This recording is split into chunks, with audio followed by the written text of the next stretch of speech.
ह्या ताईंला कान चिपकायचा होता, त्यांचे कानाचे होल फार मोठे झालेले होते, तर त्यांना लोशन लावून आम्ही बारीक करणार होतो. आधी आम्ही डेटॉलनं पूर्ण कानाचं जे होल आहे ते साफ करून घेतलेलं आहे आणि आता आम्ही लोशन लावणार आहोत. त्यांचे दोन्ही कानाचं होल मोठं झालेलं होतं. आम्ही थोडंसं लोशन टूथपिकवर घेतलेलं आहे आणि ते दोन्ही साईडनं लावलेलं आहे. थोडंसं होल्ड केलं आहे तिथे. होल्ड केल्याच्या नंतर आम्ही त्यावर चिकट टेप लावणार आहोत.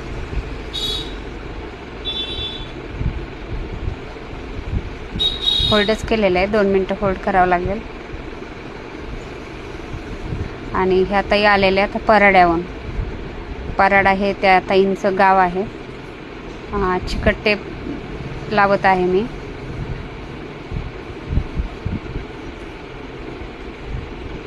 अशीच प्रोसिजर ह्या कानालाही त्यांना करायची आहे, पण मी तुम्हाला एक कानाची दाखवली आहे व्हिडिओमध्ये. कुणाला जर कानाचे होल मोठे झाले असेल तर नक्की आमच्याकडे ते कमी करून